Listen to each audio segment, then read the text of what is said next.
नमस्कार दोस्तों, आज हम बात करेंगे कुछ सफ़र और रास्तों के बारे में। इन सफ़र और मार्गों के द्वारा टेक्नोलॉजी, कल्चर, रिलीजन और सामानों का लेन देन होता था। क्रिश्चियनिटी, इस्लाम, हिंदुज़्म, जोरोस्ट्रियनिज्म, नेस्टोनिज्म एंड मैनिचिज्म इन्हीं रास्तों से स्प्रेड हुआ। बुद्धिज्म इन्हीं रास्तों से China, Japan, Myanmar, Philippines, Vietnam और एशिया के देशों में फैला। इस्लाम अरब से निकलकर इन्हीं रास्तों से दूसरे देश में फैला। मार्को पोलो की किताब इसी रास्तों एंड सफ़र के बारे में है, जो 13th सेंचुरी में पब्लिश्ड हुआ था। लेकिन ये पेपर प्रिंटेड बुक नहीं था। इस बुक का नाम था the book of Marvels of the world. इसी बुक के मैप से इंस्पायर होकर कोलंबस ने अमेरिका ढूंढा था। कोलंबस अपने साथ ये बुक कैरी करता था और पहला mass produced paper book the Nungsu, जो 1300 CE में ईस्ट से यूरोप तक इन्हीं रास्तों से पहुंचा था। और बाद में Gutenberg first commercial printing press 1450 CE में वेस्ट में खुला था।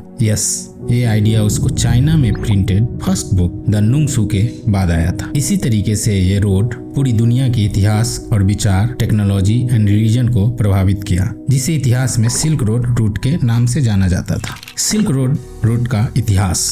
सिल्क रोड जर्मन वर्ड सेडिनस्ट्रेट से आया है। इसका मीनिंग सिल्क रोड है। इस वर्ड को फेमस करने में फर्डिनेंड वोन रिस्टोफेन का रोल रहा है, जो 1868 से 1872 तक चाइना के 7 बार यात्रा किया था। हालांकि ये वर्ड पहले भी यूज किया जाता था। 500 सेंचुरी BCE, आज से लगभग 2500 साल पहले, पर्शियन साम्राज्य के चौथे राजा डेरियस द ग्रेट, जिसका 550 से 486 BCE के बीच शासनकाल रहा, पर्शियन रॉयल रोड को एस्टेब्लिश किए थे। रॉयल रोड सूसा, जो आज के ईरान का भाग है, से लेकर सरदिस, जो आज टर्की का भाग है, तक जाता था। रॉयल रोड का सफर जो सूसा से लेकर सरदिस तक जाता था, वो 1677 माइल्स यानी 2699 किलोमीटर का सफर करके पूरा किया जाता था। इस सफर को घोड़े से 9 दिन में और पैदल चलकर 90 दिनों में पूरा किया जाता था। हीरोडेटस, ग्रीक हिस्टोरियन के समय 484 से 425 BCE में पर्शियन रॉयल रोड का और विस्तार हुआ था और ये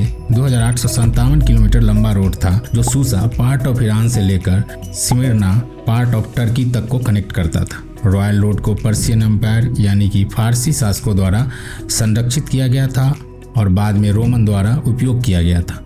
दोस्तों, अगर आप रॉयल पर्शियन रोड के बारे में जानना चाहते हैं तो हमने अलग से एक वीडियो बनाया है, जिसे आप आई बटन या डिस्क्रिप्शन में दिए लिंक से देख सकते हैं। 330 सेंचुरी BCE तक इस रोड पे पर्शियन एम्पायर का कंट्रोल था। 330 सेंचुरी BC में रोमन साम्राज्य ने इसके 80% हिस्सों पर कब्जा कर लिया था और साथ ही साथ 326 सेंचुरी BC तक रोमन साम्राज्य ने Persian royal road and Persian empire को जीत लिया था। और इस जीत के पीछे कोई और नहीं, फिलिप द्वितीय का बेटा अलेक्जेंडर द ग्रेट था। अलेक्जेंडर ने इंडस वैली तक अपना साम्राज्य फैलाया और इस मैसेडोनिया के अलेक्जेंडर का महज 32 साल की उम्र में बेबीलोन में 11 जून 323 BC को मौत हो गया। अलेक्जेंडर के मौत के बाद 323 BCE से लेकर 300 BCE तक हेलेनिस्टिक पीरियड में अलेक्जेंड्रिया इस्चाते ग्रेको बैक्टेरियन साम्राज्य का हिस्सा बना। अलेक्जेंड्रिया इस्चाते, जो फरगाना वैली में लोकेटेड था, जिसे आज मॉडर्न तजाकिस्तान के रूप में जाना जाता है। ग्रेको बैक्टेरियन साम्राज्य, जो आज के अफगानिस्तान में लोकेटेड था, कहा जाता है कि वो सेंट्रल एशिया के सबसे रिच साम्राज्य था। बैक्टेरिया साम्राज्य 1000 से ज्यादा सिटीज को कंट्रोल करता था, जिस वजह से ये व्यापार एंड ट्रेड का हब बन गया था। बैक्टेरियन साम्राज्य ग्रीक इतिहासकार स्ट्रैबो के हिसाब से सेरस तक फैला था। सेरस अराउंड 210 BCE में ग्रीक में चाइना को बोला जाता था, क्योंकि स्ट्रैबो के हिसाब से कुछ कलाकृति में ग्रीक आर्ट का इन्फ्लुएंस है, जैसे कि फेमस टेराकोटा आर्मी, जो किन एम्पेरियर किनसी हुआंग का मकबरा है। लेकिन इस फैक्ट के बारे में इतिहासकारों के बीच मतभेद है। जो सारे इतिहासकार एक्सेप्ट करते हैं वो ये है कि 136 BCE में झांग कीन, जो हान एम्पेरियर का राजदूत था, वो अलेक्जेंड्रिया इस्चाते एवं फरगाना वैली पहुंचा था और उसने बैक्टेरियन साम्राज्य का नाम दा युएन दिया था। हान डायनेस्टी के राजदूत झांग कियान के बैक्टेरियन साम्राज्य पहुंचने के कुछ सालों बाद 130 BCE में पहली बार फरगाना के ट्रेडर्स हान डायनेस्टी की राजधानी चांगएन से ट्रेड स्टार्ट किया एंड जिस रूट से ये ट्रेड हुआ उसे सिल्क रोड रूट कहा गया। हान डायनेस्टी एंड वेस्ट के बीच इस रूट पे ट्रेडिंग होने लगा, लेकिन दोनों के बीच विचारों का मतभेद था। हान एम्पायर इसे टॉलरेट करते थे क्योंकि बैक्टीरियन साम्राज्य से घोड़े और जरूरी सामानों का ट्रेड हो रहा था और उस समय घोड़े का इम्पोर्टेंस बहुत ज़्यादा था। लेकिन बैक्टीरियन साम्राज्य के द्वारा 104 BCE में घोड़े के व्यापार पर रोक लगाने के बाद हान एम्पायर वू ने अपनी सेना भेजा युद्ध के लिए, जो एम्पायर वू हार गया। लेकिन उसके 2 साल बाद उसने 60,000 सैनिकों की सेना भेजा और एम्परर वू इस बार जीत गया। इस वार को हिस्ट्री में वॉर ऑफ हेवनली हॉर्सेस कहा जाता है और हान डायनेस्टी के द्वारा कंट्रोल एस्टेब्लिश किया गया, जिसकी वजह से अब सेफ ट्रेडिंग स्टार्ट हुआ और trade east to west and west to east दो तरफा होने लगा। और पहली बार सिल्क रूट से ट्रेड हुआ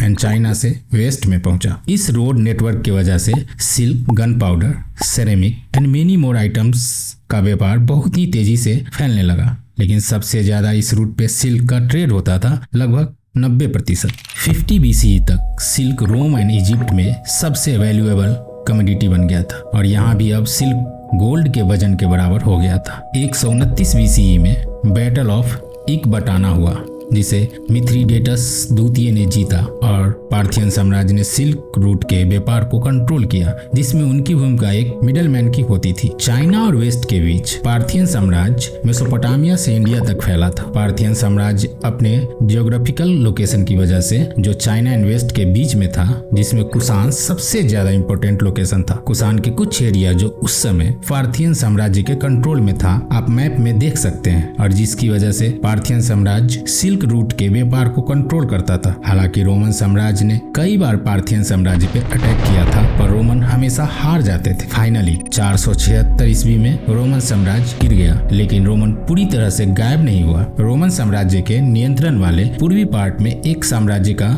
उदय हुआ जो बाइजेंटीन साम्राज्य के रूप में जाना गया, जिसकी राजधानी कॉन्स्टेंटिनोपल थी। और इस समय तक सिल्क मैन्युफैक्चरिंग का प्रोसेस चाइना से बाहर नहीं पहुंचा था। लेकिन बाइजेंटीन साम्राज्य सिल्क के हाई प्राइस को देने के लिए तैयार नहीं था, क्योंकि वेस्ट का बहुत सारा वेल्थ सिल्क की वजह से ईस्ट जा रहा था, जिसे बैलेंस करना मुश्किल था। और इस ट्रेड डिफिसिट को बैलेंस करने के लिए बाइजेंटीन राजा जस्टिनियन ने सिल्क मैन्युफैक्चरिंग प्रोसेस चुराने का फैसला लिया, जिसके लिए उसने 2 मॉन्क को चाइना भेजा और दोनों मॉन्क सिल्क मैन्युफैक्चरिंग प्रोसेस को चुराने में सफल हुए थे। और फिर बाइजेंटीन एम्पायर के कंट्रोल के अंडर सिल्क उत्पादन शुरू हुआ, जो बाइजेंटीन एम्पायर के लिए अगले 1000 सालों तक इम्पोर्टेंट प्रोडक्ट था। और सिल्क पे चाइना का वर्चस्व कम हुआ, लेकिन सिल्क रूट पे इसका कोई इफेक्ट नहीं हुआ।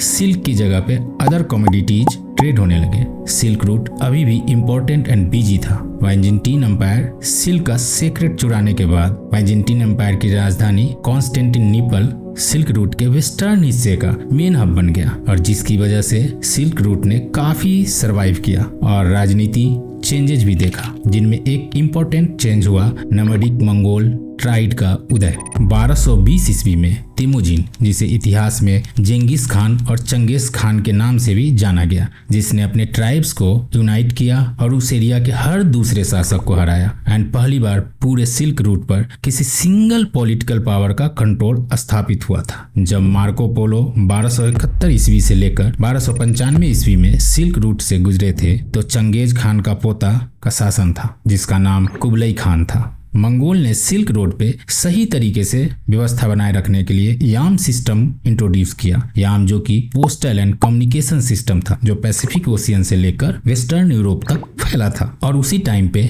सिल्क रोड रूट को मैरीटाइम रूट से भी कंपटीशन था। इस मैरीटाइम सिल्क रूट को स्पाइस रूट भी कहा जाता था। मैरीटाइम रूट पहली बार सुमेरियन ने मेसोपोटामिया से लेकर the Arabian peninsula and west coast of India यानी इंडस वैली तक एस्टेब्लिश किया था। मैरीटाइम सिल्क रूट और सिल्क रोड रूट के नेटवर्क के बारे में वीडियो में आगे बात करेंगे। पहले सिल्क रूट के इतिहास को कंटिन्यू करते हैं। 14th सेंचुरी तक कंट्रोल एस्टेब्लिश करके रखा था। 14th सेंचुरी में कुछ मंगोल नेता इस्लाम में कन्वर्ट हो गए, तो कुछ को मार दिया गया और मंगोल के पॉलिसी की वजह से चाइनीज भी बगावत करने लगे और मंगोलों को अपने जमीन से बाहर करने लगे। और ये चाइनीज बगावत मिंग डायनेस्टी के क्रिएशन का वजह बना और इन कारणों की वजह से सिल्क रोड रूट पे एक बार फिर से अनस्टेबिलिटी आ गई और सिल्क रोड अब ट्रेड के लिए उतना बेनिफिशियल नहीं रहा। 15th सेंचुरी में एशिया एंड यूरोप के बीच डायरेक्ट सी रूट आने की वजह से, जिसको वास्को डी गामा ने खोजा था, से सिल्क रोड का और भी वैल्यू कम होता गया। हालांकि ऑटोमन एंड सेफेविड एम्पायर के टाइम पे 16th एंड 17th सेंचुरी में सिल्क रोड रूट का रिवाइवल हुआ, लेकिन 18th सेंचुरी में सेफेविड एम्पायर के पतन के साथ ही सिल्क रोड रूट का खात्मा हो गया। Silk road as trade route partially 20th century में चाइना एंड पाकिस्तान के काराकोरम हाईवे के रूप में रिवाइव हुआ, जो इस्लामाबाद पाकिस्तान से लेकर कास्कर प्रोविंस चाइना तक है, जो एंशिएंट सिल्क रूट के एक रूट को फॉलो करता है। हालांकि सिर्फ सी रूट और पॉलिटिकल स्टेबिलिटी ही सिल्क रोड रूट के खात्मे की वजह नहीं था। इसके कई और रीजन भी थे, जिनमें 2nd सेंचुरी सीई में वर्ल्युएंट प्लेग जो रोमन एम्पायर के 10% आबादी को मार दिया था, और वेस्ट के अनुसार ये सिल्क रोड रूट से सिल्क व्यापारी के साथ ईस्ट से आया था। फिर से 1331 सीई में एक अलग प्लेग का वेरिएंट आया जो चाइना के बहुत सारे एरिया को इफेक्ट किया और सिल्क रोड के रास्ते चाइना से बेंजेंटीन एम्पायर की राजधानी कॉन्स्टेंटिनोपल पहुंचा। और ऐसा अनुमान लगाया जाता है कि 25 मिलियन लोग चाइना और 30 से 50% यूरोप के जनसंख्या इससे मारा गया, और इस जानलेवा बीमारी को ब्लैक डेथ के रूप में जाना जाता है। और इस ब्लैक डेथ की वजह से by the mid of 14th century में बेंजेंटीन एम्पायर खत्म हो गया था, और मंगोल का कंट्रोल भी लेट 14th सेंचुरी में खत्म हो गया था, जो आपको मैंने वीडियो में पहले बता रखा है। चाइना में भी युआन डायनेस्टी खत्म हो गया, जो मंगोल के अंडर था, और सी रूट्स के नई खोज की वजह से धीरे धीरे silk road root 18th century तक खत्म हो गया। Silk road and silk maritime roots.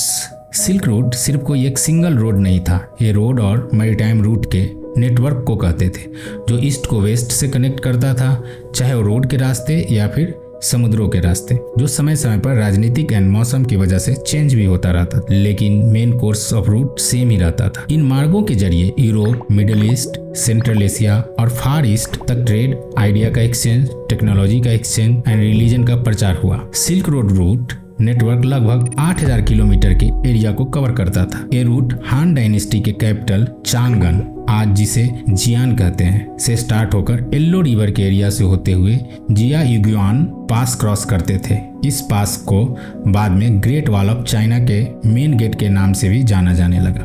उसके बाद अप्रॉक्स 1000 माइल्स के डिजर्ट को क्रॉस करते थे, जिसमें प्रमुख गोबी तकलेमाकान डिजर्ट था। इन डिजर्ट में ट्रेवलर्स और ट्रेडर की वजह से कुछ शहरों का भी उदय हुआ, जिसे हम ओएसिस शहर कहते हैं, जिनमें एक प्रमुख शहर डुंग हुआंग है। जियांगुआन पास क्रॉस करने के बाद 2 रूट आते थे, साउथर्न रूट और नॉर्थर्न रूट। इनमें से कोई एक रूट चूज करके ट्रेडर्स और ट्रेवलर्स आगे बढ़ते थे। साउथर्न रूट से आगे बढ़ते हुए वो Pamir mountains, oasis city Dunhuang, Miran, Khotan and Yarkand cross करते हुए कासगर पहुंचते थे। कासगर भी एक ओएसिस सिटी ही है। और जो नॉर्थर्न रूट से आगे बढ़ते थे, जियांगुआन पास के बाद वो हामी शहर, तुरफरान, कूपा क्रॉस करते हुए कासगर पहुंचते थे। उसके बाद ट्रेडर्स के पास फिर से एक बार 2 चॉइस होते थे, southern route and northern route का। साउथर्न रूट से आगे बढ़ते हुए वाखान कॉरिडोर, जो अफगानिस्तान के बाल्क शहर में है, क्रॉस करके मर्व पहुंचते थे, जो पर्शियन एम्पायर का आउटपोस्ट था, जो आज ईरान का हिस्सा है। और नॉर्थर्न रूट वाले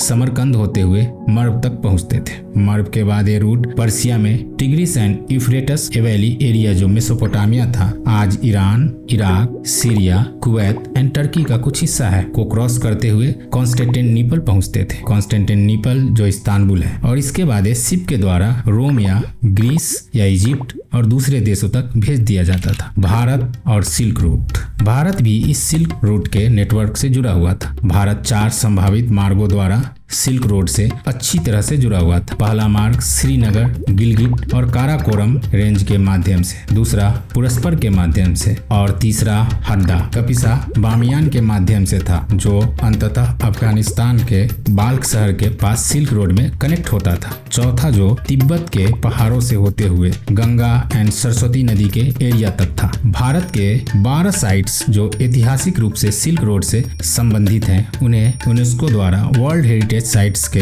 अस्थायी सूची में शामिल किया गया है। 12 मुख्य स्थल। प्राचीन वैशाली के खंडहर बिहार में, विक्रमशिला प्राचीन विश्वविद्यालय के अवशेष बिहार में, कुशीनगर यूपी में, सरस्वती यूपी में, कौशाम्बी यूपी में, अहिछत्र यूपी में, प्राचीन स्थल और बौद्ध स्तूप के बौद्ध अवशेष पंजाब में, अरिकामेडू पंडुचेरी में, कबीरपट्टनम के उत्खनन अवशेष तमिलनाडु में, हरवान जम्मू और कश्मीर में, बुरुदकोट महाराष्ट्र में और इंद्रप्रस्थ में प्राचीन मठ और स्तूप दिल्ली में। सिल्क रोड से जुड़े और भी वर्ल्ड हेरिटेज साइट्स हैं, जिसमें 2014 में चाइना के चांगन तियानशान कॉरिडोर को शामिल किया गया था। और हम फिर से अब अपने मुख्य टॉपिक पे आते हैं और अब बात करते हैं मैरीटाइम सिल्क रूट और स्पाइस रूट के बारे में। सिल्क मैरीटाइम रूट या स्पाइस रूट, ये मैरीटाइम रूट जो जापान से स्टार्ट होकर चाइना के कोस्टल इलाके से होते हुए south east Asia and Bharat के रास्ते मिडिल ईस्ट मेडिटेरियन तक जाता था। सुमेरियन द्वारा बनाया गया रूट जो मेसोपोटामिया,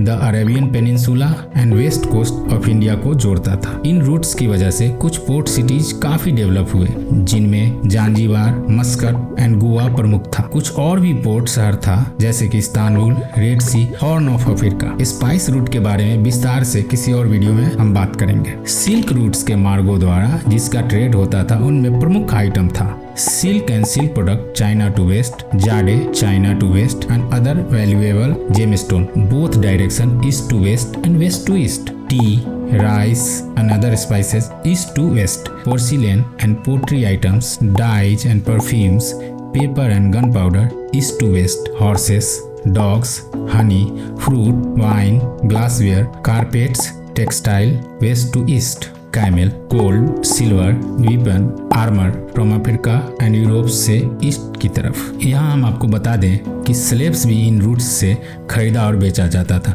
स्लेब्स को पुराने काल में कमोडिटीज की तरह ही माना जाता था। तो ये थी सिल्क रूट बनने से खत्म होने का पूरा इतिहास और सिल्क रूट के बारे में कुछ इंपॉर्टेंट इंफॉर्मेशन। कंक्लूजन, ये मार्ग या रोड जिसके बारे में हम बात किया उससे हमें एक सीख तो मिलती ही है, जितनी ज्यादा रोड और सी रूट्स जिस देश के इंफ्रास्ट्रक्चर में होगा, या यूं कहें जिस देश के कंट्रोल पे जितना सी एंड रोड नेटवर्क होगा वो देश उतना ही पावरफुल होगा। शायद इसी रीजन से China and China supporter and America and India और इन कंट्री के सपोर्टर देश आज road and sea route network develop करने में लगे हैं, जिसमें चाइना का the belt and road initiative project BRI हो या IMEC the India Middle East Europe economic corridor हो, और सारे देश इन रोड एंड सी नेटवर्क के जरिए wealth, power and army power and political power बढ़ाने में लगे हैं। कुल मिलाकर मैं यही कहूंगा कि इतिहास खुद को दोहराता है, लेकिन हमें इतिहास से सीख लेकर आगे बढ़ना चाहिए। और अंत में बस इतना ही कि अगर हमारी मेहनत आपको पसंद आई हो तो लाइक, शेयर एंड सब्सक्राइब करके हमें सपोर्ट दीजिए।